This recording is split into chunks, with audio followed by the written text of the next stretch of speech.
अब आयो मेमोरी को डिस्कसन में. The basic storage element is the latch.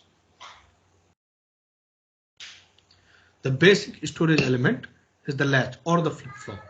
The only difference between the latch and the flip-flop is that a latch stores a latch is not controlled by clock, while a flip-flop is controlled by clock. That is the difference between latch and a flip-flop. Otherwise, the basic storage element is a latch or a flip-flop. Okay, and they are able to store just one bit. The latch is able to store a single bit, latch or flip-flop.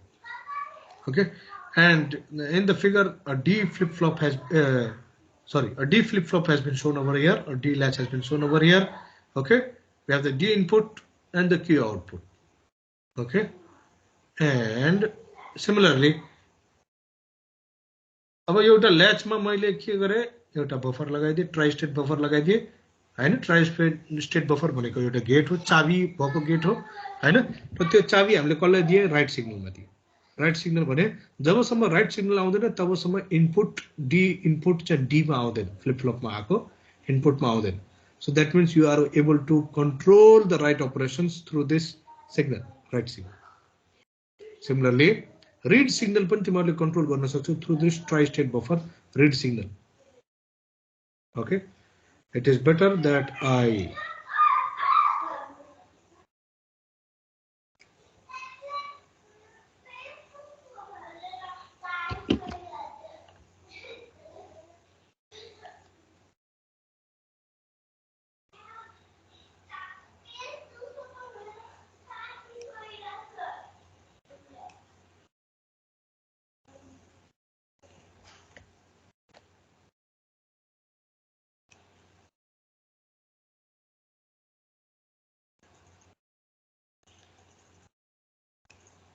है. So यो D flip flop को D input में यहाँ देखिरहेछ, यहाँ आएको input,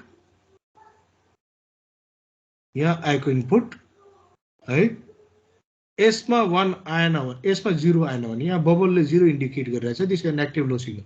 यसमा 0 आएन भने यतापट्टि आउँदैन, यतापट्टि आउँदैन. सिमिलरली यतापट्टिको in output Q output will not appear at the D output, if this is not high. Okay, if this is not high.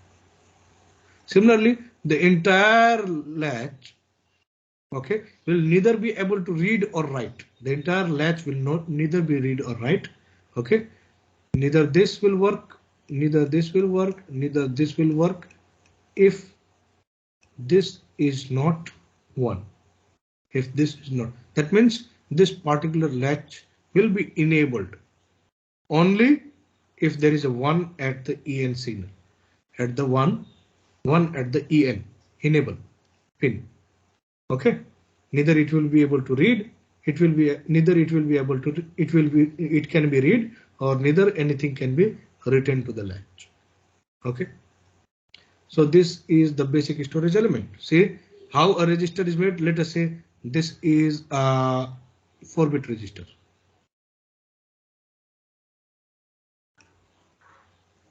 This is a 4-bit register.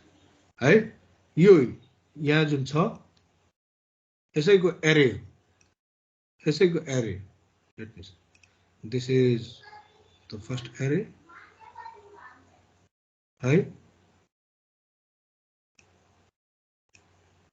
अर्को एरे यहाँ देखियो, तेस्रो यहाँ देखियो, चौथो यहाँ देखियो. कतिवटा आउटपुट देखियो, एउटा आउटपुट, दुईटा आउटपुट, तीनटा आउटपुट, चारवटा आउटपुट. कतिवटा इनपुट देखियो, एउटा इनपुट, दुईटा इनपुट, तीनटा इनपुट, चारवटा आउटपुट. कतिवटा क्लक देखियो, कतिवटा इनेबल देखियो, एउटा सिंगल इनेबल, यो चारवटैमा गइरहेछ, चारवटैमा एउटा कमन इनेबल गइरहेछ. सो एउटै एड्रेसबाट यो चारवटै ल्याच सिलेक्ट गरिरहेछ. That means this enable is the for the entire register. This enable is the for the entire register. Read signal common छ है, read signal यहाँ common छ हुन सक्छ, write signal यहाँ common छ, देख्नुस्।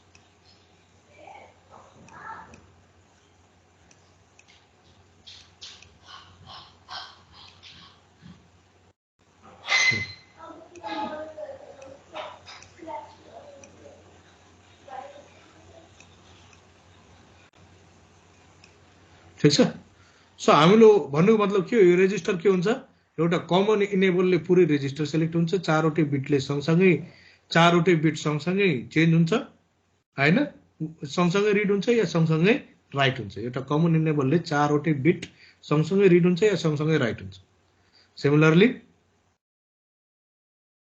कतिवटा आउटपुट छ, चारवटा बिटको चारवटा आउटपुट, कतिवटा इनपुट छ, चारवटा बिटको चारवटा इनपुट हैन, इनपुटमा राइट गरिन्छ, आउटपुटबाट रिड गरिन्छ। अन्डरस्टुड?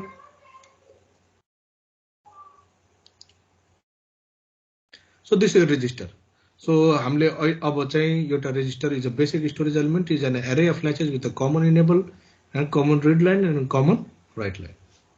ओके ओके, नाउ यो इनेबलमा चाहिँ के आउनु पर्यो, यो इनेबलमा के आउनु पर्यो भन्दाखेरि यो इनेबलमा यसको एड्रेस आउनु पर्यो, यो रेजिस्टरको एड्रेस आउनु पर्यो।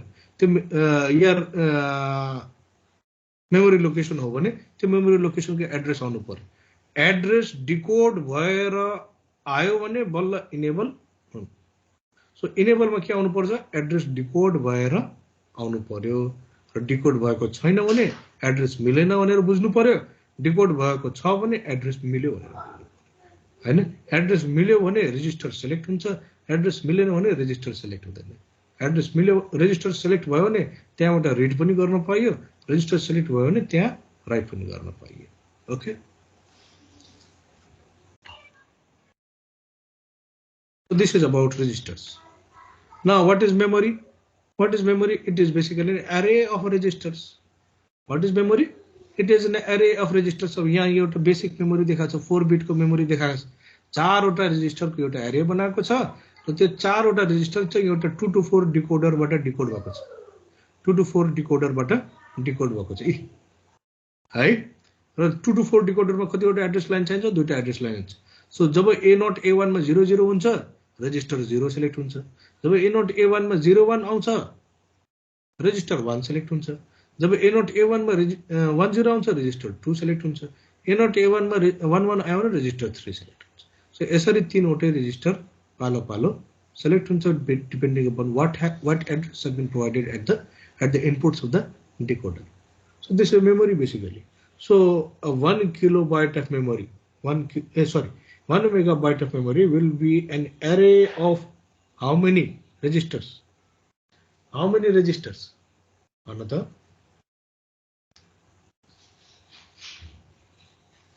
1024 into 1024. 1024 into 1024 registers. 1 kilobyte ma 1024 registers huncha. And 1 megabyte ma 1024 into 1024 registers huncha. That is how much?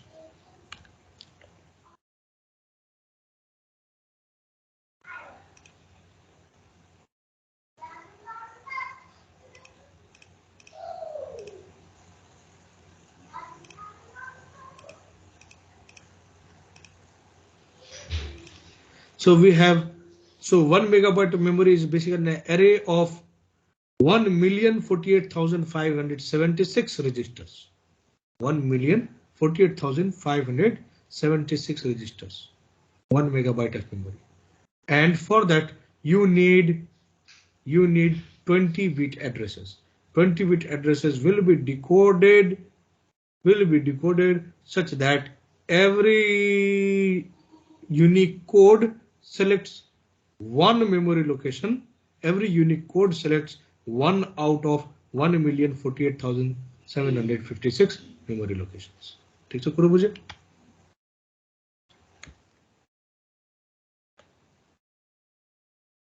Okay, अब त्यो पुरै प्याकेजलाई चाहिँ एउटा चिप भित्र एउटा आइसी कति टाइम भइसक्यो?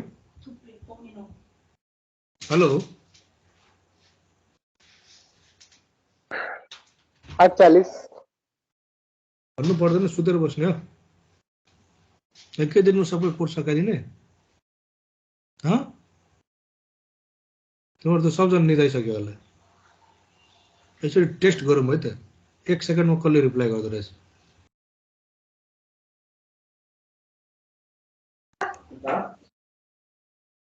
सबजना सुतिसक्यो। Okay, no problem. This much for today, and this much for today. We'll talk about more topics in the coming lectures. Okay, so what I was saying is that the basically the memory chip is everything in a single package. We have a CS chip select is basically the enable pin. Chip select is the enable pin. Here we are going to decode the remaining address lines and connect it to the chip select. Okay, every chip has a chip select so that the entire chip is enabled. Okay, and the address connections are for the internal decoder of the memory. Okay, then we have read line, we have write line, and we have output lines, output or where we connect the data bus. Output or input connections, it is bidirectional, so you can connect your data bus over here. So this is a memory chip that we are talking about. Okay, so this much for today. कसैले केही question छ भने सोधिहाल्नु हुन्छ।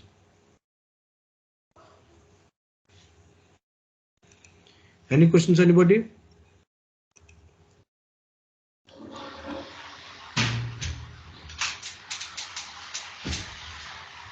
Any question, anybody?